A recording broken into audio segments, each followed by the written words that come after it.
On every modern construction site, hydraulic excavators rule. Few people know they all trace back to a tiny, war-battered Turin workshop. In 1948, Italian brothers shattered cable-era limits and kicked off a hidden revolution that giants like Caterpillar and Komatsu still rely on. Their company, Hydromac, went from patenting the machine that changed everything to Ferrari-styled green icons, and then vanished. How did innovation become oblivion, and what was lost with the downfall of the family that started it all? Steel cables once ruled the world of excavation. Early machines from Bucyrus, Marion, and Caterpillar heaved their buckets through a maze of wire ropes, each motion depending on a separate drum, clutch, and brake. Operators sat surrounded by spinning pulleys and the constant rattle of cable tension, their hands and feet working levers just to keep the bucket moving. Every dig meant fighting the weight and friction of steel, with the machine always pulling the bucket toward itself. If a trench needed widening or a hole needed deepening at an angle, the operator had to reposition the entire excavator. There was no way to reach out or swing smoothly. Fatigue built up hour after hour. Each cycle demanded precise timing. One misstep, and the cable could snap or jam, sending shock waves through the frame. Maintenance was constant. Cables frayed and needed regular greasing. Drums wore down, clutches overheated. Then, mud or dust made the problems worse, and replacing a cable in the field could halt a job for hours. These machines were heavy, slow to set up, and limited in what they could actually do. On big infrastructure projects, rows of cable shovels lined up, each locked into a narrow arc of movement. A single operator was responsible for managing a tangle of wire ropes just to swing the boom or crowd the bucket. Any change in digging direction required stopping the machine, rethreading cables, and sometimes moving the entire rig. This was the reality for decades. Progress measured in slow, deliberate cycles, with every improvement squeezed from stronger steel or a better clutch. The industry knew these limits. As road and dam projects grew larger, the need for a more adaptable, less exhausting machine became impossible to ignore. The cable system's geometry, always digging toward the machine and always fighting gravity and friction, set a hard ceiling on speed and versatility. The world was waiting for a tool that could break free from the web of cables and move with the fluid grace that modern construction demanded. In 1930, on the outskirts of Turin, two brothers, Carlo and Mario Bruneri, opened the doors of a modest workshop. Their father had once fixed bicycles in the same neighborhood, but the sons saw bigger possibilities. The city was changing fast, with trucks and tractors replacing horse carts on cobblestone streets. Carlo, the older brother, could coax life from any engine. Mario, the younger, had a knack for metalwork, shaping panels, welding frames, improvising repairs when parts were scarce. Together, they built a reputation for solving problems others could not. Farmers brought in battered tractors. Haulers arrived with bent tipper bodies. The Bruneri shop became a hub for anyone needing a machine fixed, rebuilt, or even improved. The 1930s brought steady work, but also uncertainty. Italy's economy lurched between hope and hardship. The brothers learned to stretch every lira and improvise with what they had. When war came, the workshop survived on repairs for military vehicles and whatever civilian jobs could be found. Materials grew scarce. Bombs fell on Turin's factories, and the city's industrial heart slowed to a crawl.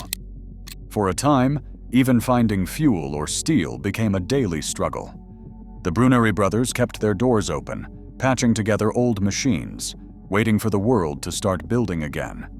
When peace returned, so did opportunity. The city buzzed with construction, roads, bridges, new factories rising from the rubble. Contractors needed more than repairs. They needed machines that could move earth faster than ever before. The Bruneri brothers saw the demand firsthand. Old cable-operated excavators arrived in their shop, worn out from years of hard use, their tangled wires and heavy drums showing the limits of the old approach. Carlo and Mario began to wonder if there was a better way. They stayed late after closing, sketching ideas on scraps of paper, testing new parts on battered chassis pulled from the yard. Their workshop, once just a family business, became a laboratory for invention. They were not university-trained engineers, just two skilled mechanics with a deep respect for machines and a stubborn drive to improve them. The lessons of hardship, the patience learned from years of improvising, and the trust they placed in each other set the stage for something new. In the post-war boom, surrounded by the hum of rebuilding, the Bruneri brothers prepared to take a leap that would change not just their shop, but the future of construction itself. In 1948, inside their cramped Turin workshop, Carlo and Mario Bruneri rolled out a machine that looked nothing like the tangled cable excavators of the day. This prototype sat on wheels rather than tracks, ready to travel between job sites under its own power. Its most radical feature was hidden beneath the steel panels. A hydraulic pump, fed by the engine, pushed oil through a network of hoses to a set of sturdy cylinders. Where other machines relied on winches and a snarl of wire ropes, the Bruneri design used pressurized oil to move every part of the digging arm. The operator, seated behind a simple set of levers, could raise, lower, and curl the boom and bucket with a smoothness that cable machines could never match. Instead of fighting the weight and inertia of spinning drums, each motion responded instantly to the operator's hand. Hydraulic cylinders did not just make the machine faster, they allowed for a much wider range of movement. The bucket could be positioned with precision, and the arm could reach in ways cable systems simply could not manage. This meant less time spent repositioning the entire machine, and more time actually moving earth. Maintenance was transformed. Gone were the days of constant greasing, frayed cables, and overheated clutches. The hydraulic lines needed inspection, but the whole system was cleaner, lighter, and more reliable. The Bruneri brothers' prototype could travel on roads, roll up to a construction site, and get to work without hours of setup. For the first time, the bucket faced outward, hinting at the geometry that would define modern excavators. The machine's ability to crowd, dump, and reach away from itself opened up new possibilities for contractors rebuilding post-war Italy. This was more than a clever modification. It was a working proof that hydraulics could replace the entire cable system. The Bruneri brothers had built a machine that did not just solve the old problems of fatigue and limited motion. They had created a tool that pointed the way to the future of excavation, setting the stage for everything that would follow. September 1951 brought a moment that would echo through every construction site on Earth. The Italian Patent Office approved an invention, patent, in the name of Ditta Carlo e Mario Bruneri Fratelli, Torino. The document, stamped with the Bruneri brothers' names, officially recognized a machine that replaced the maze of cables, drums, and clutches with a single unified hydraulic system. No more wrestling with steel ropes or fighting the limits of cable geometry. Now a pump and a network of cylinders did the heavy work, powering the boom, arm, and bucket with oil under pressure. This was not just a clever improvement. It was a legal claim to a new kind of excavator, one that could be built lighter, run smoother, and dig in ways cable machines never could. The wording of the patent captured a radical idea: all the main digging motions from lifting to crowding to dumping, controlled by hydraulics alone. The Bruneri brothers' names appeared not just as inventors, but as the legal guardians of a technology that would soon travel far beyond Turin. Overnight, the Bruneri patent became the key that manufacturers across Europe, America, and Asia would need if they wanted to build a truly modern excavator. It was not just a piece of paper. It was the foundation for a business model that would fund expansion, fuel licensing deals, and put the little Turin workshop at the center of a global industry. With the patent secured, the Bruneri brothers could defend their invention and license it to others. The official recognition gave them leverage in negotiations and a sense of pride that their family name now stood for something bigger than a single machine. In the years that followed, that patent would open doors to foreign partners and bring a wave of new machines bearing the DNA of the original Turin design. Every time a contractor started a hydraulic excavator, whether in France or Japan, a piece of the Bruneri legacy was at work. The 1951 patent did not just protect an invention, it unlocked the future of earth-moving. By 1954, the Bruneri brothers' invention began to ripple far beyond Italy. The Turin patent, now official, became a passport for hydraulic excavators to cross borders and take root in new markets. The first to seize the opportunity was Sicam, a French company that negotiated rights to manufacture the design. Under the Jumbo brand, Sicam machines brought hydraulic excavation to French infrastructure projects and quickly became a fixture in tunnel construction and civil engineering across Europe. Marketing claimed they were the first full-displacement hydraulic excavator, a claim rooted in the Italian blueprint. Demand was not limited to France.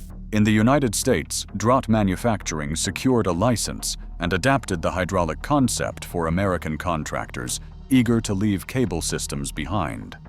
In Japan, Mitsubishi acquired rights, bringing the technology to a country beginning its post-war boom. In England, Priestman joined the wave, and in Spain, Tusa followed.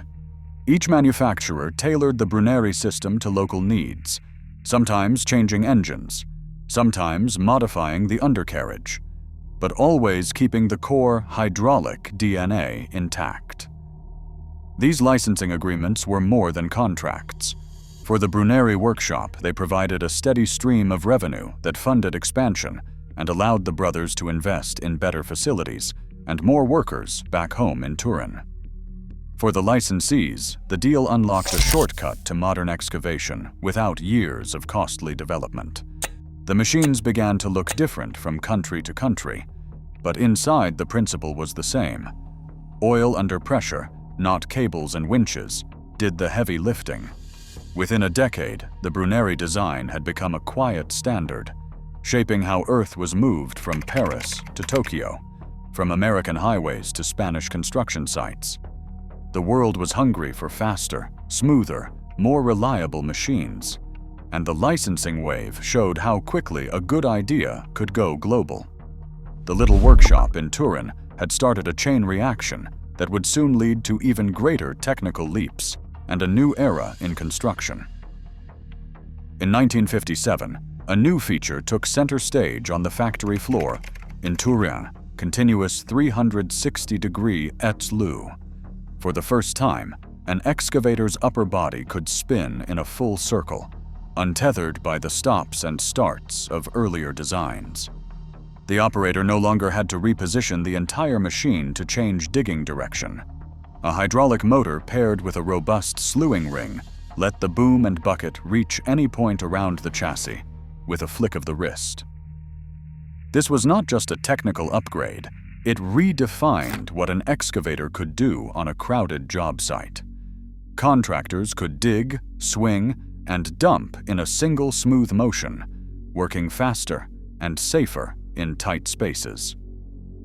Engineers in the Turin plants worked long hours perfecting the slewing mechanism, testing gear tolerances and hydraulic pressures until the system ran reliably, shift after shift.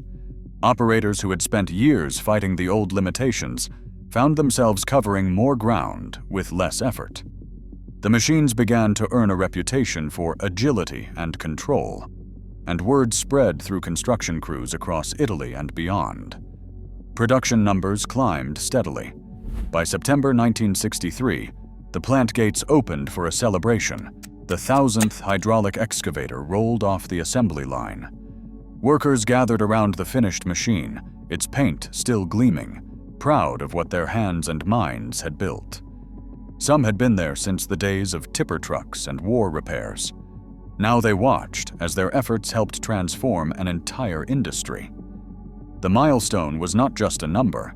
It was proof that a small workshop in Turin could compete with the world's best, delivering machines that were not only technically advanced, but also reliable enough to win the trust of contractors across Europe and beyond. The workforce, many of whom had started as apprentices or laborers, saw their skills reflected in every weld and hydraulic line. Their pride was matched by the confidence of customers lining up for the new generation of excavators. With 360-degree slew now standard and 1,000 machines in the field, the Bruneri name became synonymous with innovation and quality. The atmosphere inside the plant was electric, optimism ran high, and the sense of shared achievement carried through the workshops, offices, and even the local cafes. In those years, Turin's hydraulic excavators were not just tools. They were a symbol of Italian ingenuity and the promise of progress. In 1965, the Bruneri brothers took separate paths, dividing their legacy between two new brands. Mario founded Simit in Turin, painting his machines in bold yellow and black. Carlo established Hydromac just outside the city, choosing a distinctive pale green, what workers came to call verde romaro.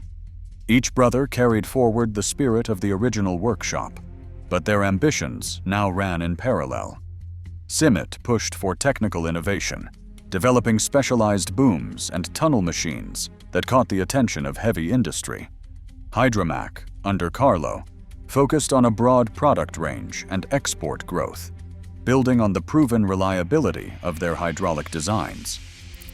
By the mid-1970s, Hydromac's San Mauro and Trino Vertelese plants employed around 650 people, with production climbing from just over 100 machines a year at the start to 750 units annually by 1976.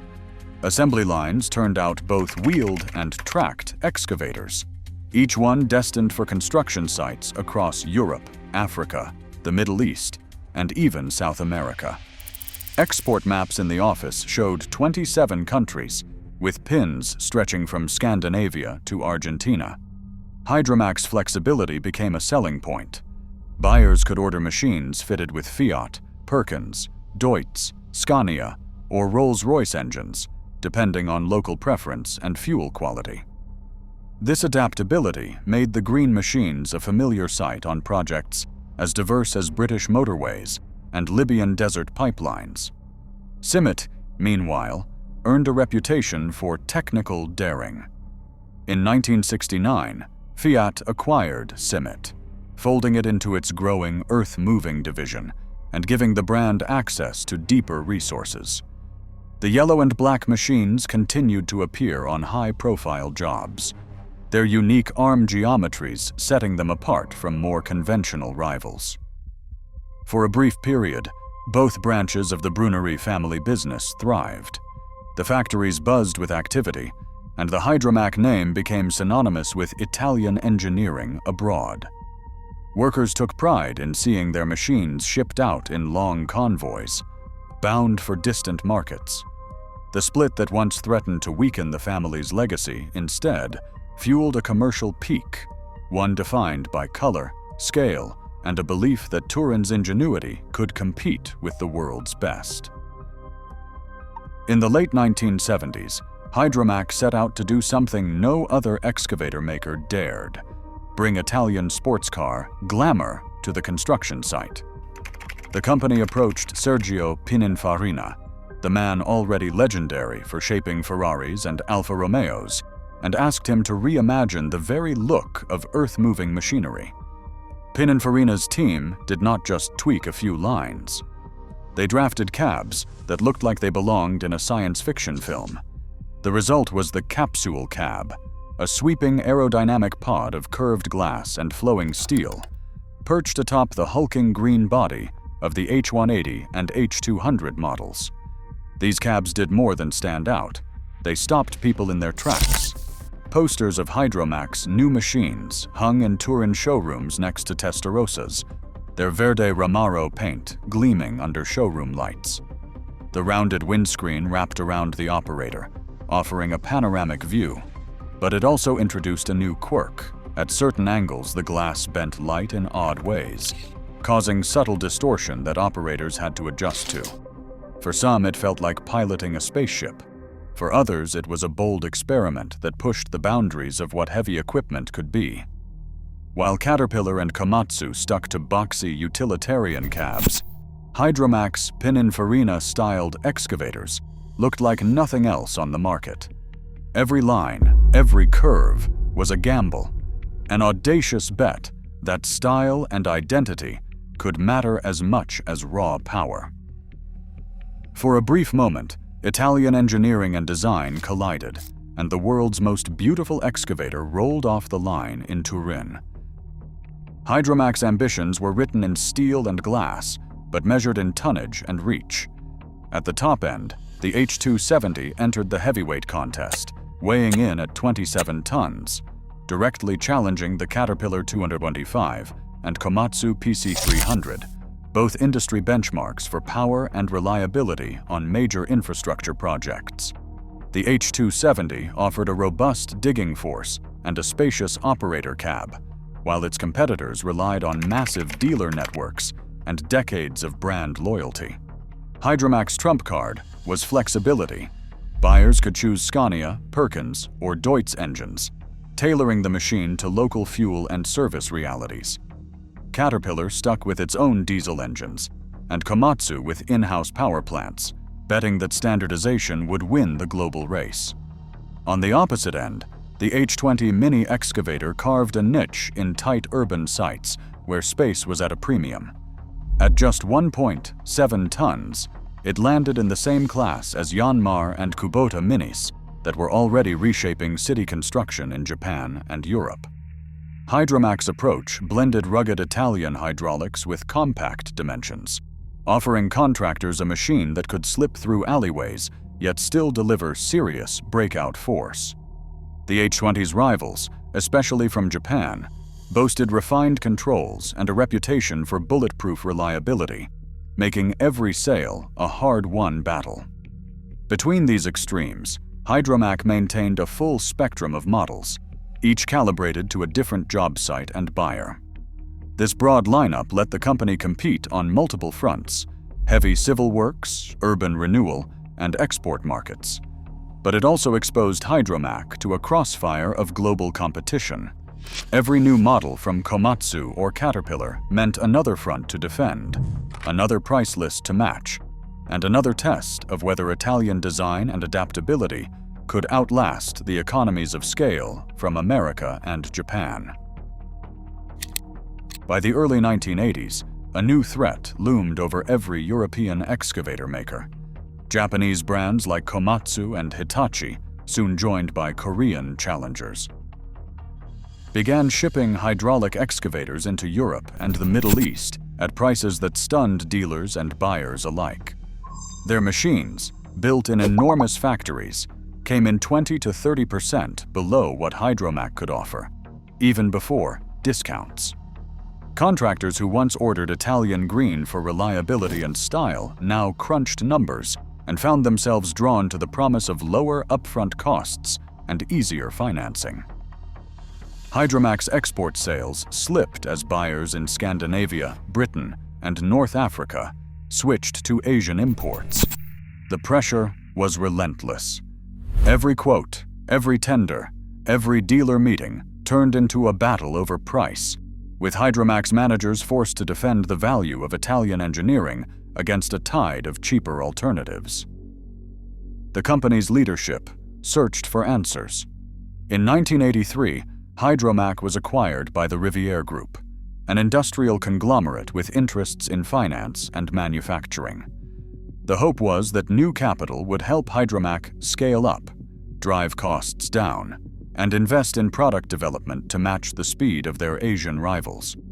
Riviere brought in consultants and promised to streamline operations, but the math was unforgiving.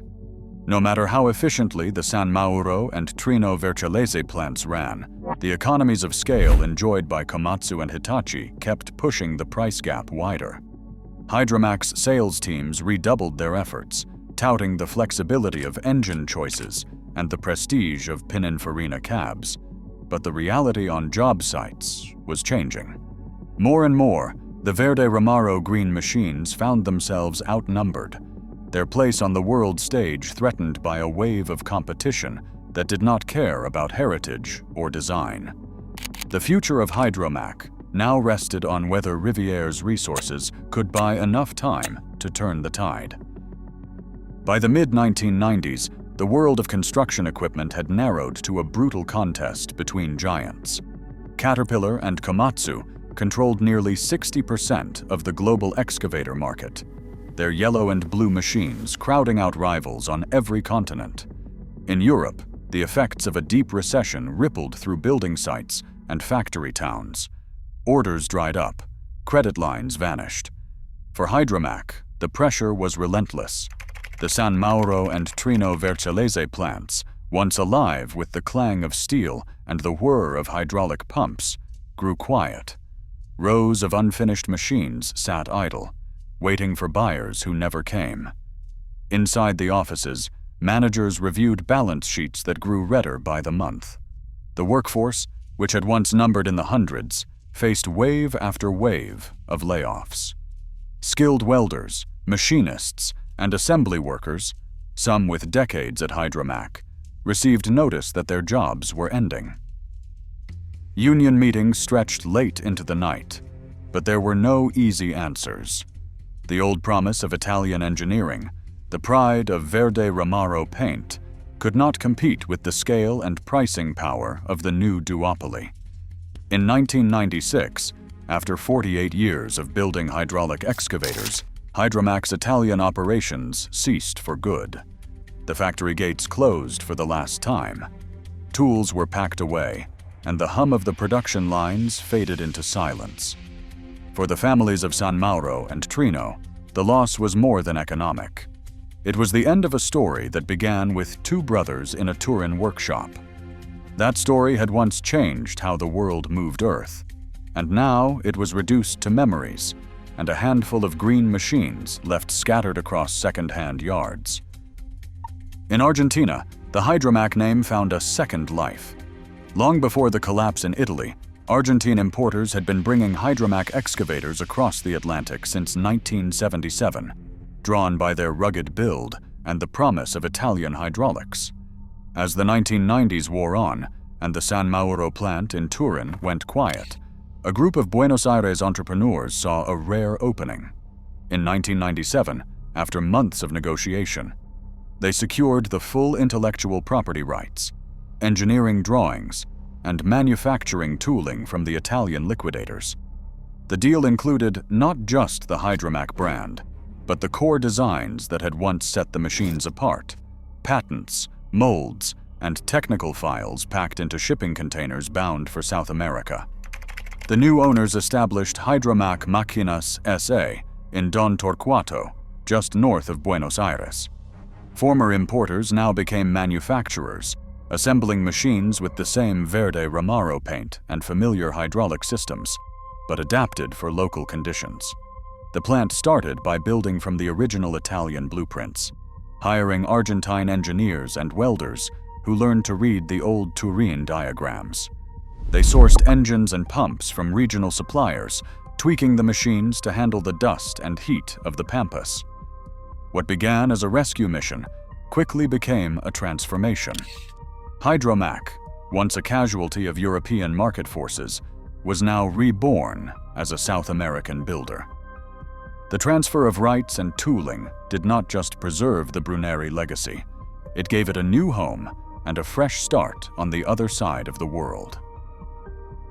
Turbo America 125 and 155 now carry the Hydromac name across the Pampas, their pale green paint a direct echo of the machines once built in Turin. In Buenos Aires province, Argentine engineers took the original Bruneri blueprints and layered on decades of new technology. The latest models feature load-sensing hydraulics, a system that automatically adjusts oil flow and pressure to match the demands of every move. This upgrade means smoother controls, less wasted fuel, and a faster response, qualities that put these excavators in the same league as Caterpillar 320 and Komatsu PC 200. Inside the cabs, digital displays and electronic joysticks have replaced the old levers and gauges. Operators can fine-tune digging cycles, monitor engine health in real time, and work longer shifts in air-conditioned comfort. Yet the core philosophy remains unchanged. Simple, robust hydraulics, easy maintenance, and a machine that can be repaired with locally sourced parts. For contractors in Argentina, Uruguay, and Paraguay, this blend of Italian heritage and South American practicality offers a powerful alternative to the global giants. Hydromac Maquinas SA has not stopped at excavators. Through a partnership with China XCMG, the company now assembles graders and wheeled excavators alongside its own models, expanding its reach across South America. The Verde Ramaro Green survives, standing out against the yellow and blue of the competition. Every weld and hydraulic line in these modern machines still traces back to the Bruneri brothers' original idea: oil under pressure, doing the work that cables once could not. Today, the Hydromac name lives on not just as a memory, but as a working tool, shaped by innovation, resilience, and a stubborn belief in what a small workshop from Turin first imagined. Every construction site today runs on the legacy of a forgotten Turin workshop, proof that even bold visions can vanish while their ideas endure. As global infrastructure spending reaches $4.5 trillion annually, the race for innovation and survival never stops. Design, technology, and identity constantly collide, reshaping the machines that build our world.